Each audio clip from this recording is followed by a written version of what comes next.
Of sequence. ஓகேவா? இப்போ வந்து sequence SN n equal to 1 to infinity ஒரு சீக்வன்ஸ் ஆஃப் ரியல் நம்பர்ஸ் நம்ம எடுத்துப்போம். அப்போ இந்த சீக்வன்ஸ் எஸ்என் வந்து லிமிட் எல் அப்படின்ற லிமிட்டை வந்து அப்ரோச் பண்ணுதுன்னு எப்போ சொல்லுவோம்னா என் வந்து இன்ஃபினிட்டி அப்ரோச் பண்ணும்போது, என்னோடைய வேல்யூ இன்ஃபினிட்டி ஆகும்போது இந்த எஸ்எனோடைய வேல்யூ வந்து எல்லாரும் ஆகும் அப்படின்னு சொல்கிறாங்க. இது எப்போ அப்படின்னா if for every epsilon greater than 0.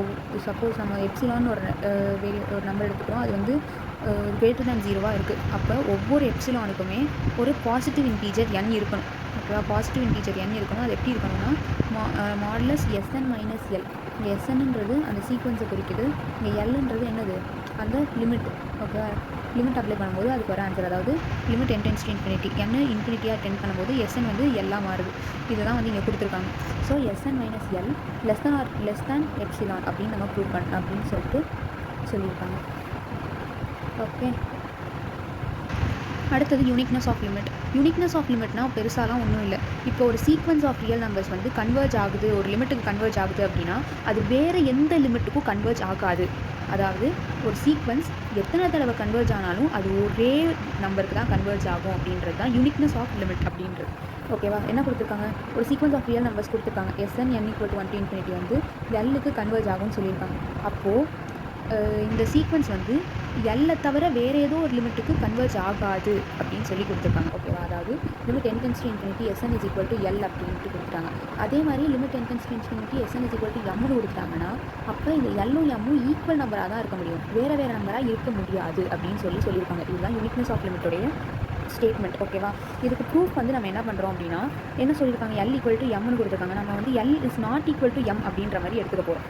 ஓகேவா? எல் வந்து நாட் ஈக்குவல் டு எம்ன்ற மாதிரி எடுத்துக்க போகிறோம். இப்போ என்ன பண்ணுறோம் அப்படின்னா modulus of m minus l greater than 0. இது என்ன திடீர்னு modulus of m minus l வந்தது அப்படின்னா இங்கேருந்துன்னு வச்சுக்கோங்க. ஓகேவா?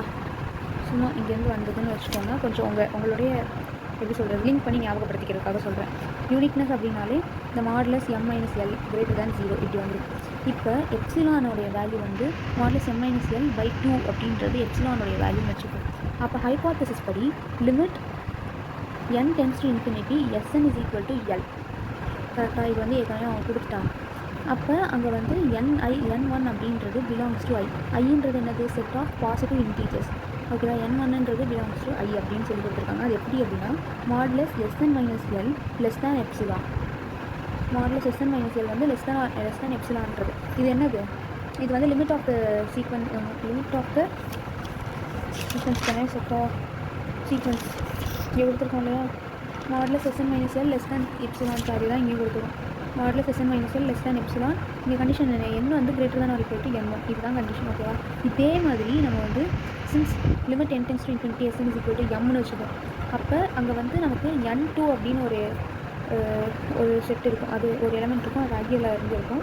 அது எப்படி இருக்கும் அப்படின்னா எப்படி எஸ்என் மைனஸ் எல் போட்டோம் இங்கே, ஏன்னா இங்கே லிமிட் என்னது எல்லுன்னு கொடுத்துருக்கோம், அதனால எல் போட்டுருக்கோம். இங்கே எம்னு கொடுக்குறோம், அதனால் எஸ்என் மைனஸ் எம்னு கொடுக்குறோம். ஓகேவா?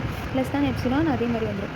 இப்போ நம்ம வந்து மேக்ஸிமம் எடுக்க போகிறோம். ஸோ லெட் n அப்படின்ட்டு எடுத்துகிட்டு மேக்ஸிமம் ஆஃப் n1, n2 அப்படின்னு சொல்லி கொடுத்துருக்கோம். அப்போது n வந்து n1 விட greater than or equal to n1 வந்து அதே மாதிரி n வந்து n2 விட greater than or equal to அப்படின்னு சொல்கிறாங்க. ஓகேவா? ஸோ இந்த ரெண்டு ஈக்குவேஷனையும் வச்சு என்ன சொல்லலாம் அப்படின்னா modulus m minus L equal to SN minus l minus SN minus M அப்படின்னு சொல்லி கொடுத்துருக்காங்க. இந்த மாடுலஸ் எம் மைனஸ் எல் இங்கே இருக்குது. மாடுலஸ் எம் மைனஸ் எல் என்ன கிரேட்டர் தேன் 0ன்னு சொல்லியிருக்கோம். ரைட்டா?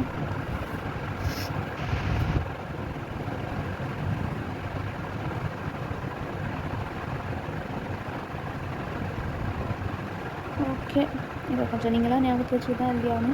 Modulus of m minus l is equal to modulus of s n minus l minus modulus of s n minus m. இந்த ரெண்டுத்தையும் நம்ம சால்வ் பண்ணும்போது என்ன ஆகும்? Modulus of s n minus l plus modulus of s n plus m. இது ரெண்டுமே என்னது எப்சிலானை விட சின்னது தானே. ஸோ அதனால் என்ன பண்ணிக்கிறோம் இங்கே அப்படின்னா ரெண்டுத்துக்கு பதிலாக எப்சிலான் போட்டுக்கிறோம். அப்போ M minus l is equal to 2 epsilon அப்படின்னு வரும். ரைட்டா? அப்போ அது என்னது 2 இன்ட்டு எப்சிலானுடைய வேல்யூ என்ன நீங்கள் கண்டுபிடிச்சி வச்சுருக்கோம். Modulus of m minus l by 2 கண்டுபிடிச்சி வச்சுருக்கோங்க. அந்த வேல்யூ கொண்டு போய் இங்கே போடுறோம். 2 கேன்சல் ஆகிடும். மீதி வந்து modulus of m minus l. ஓகேவா? ஸோ இப்படி வர்றதுன்றது ஒரு கான்ட்ரடிக்ஷன். அதனால் m is equal to l அப்படின்னு சொல்லி இந்த தியரத்தை முடிச்சு விட்றாங்க. ஓகேவா?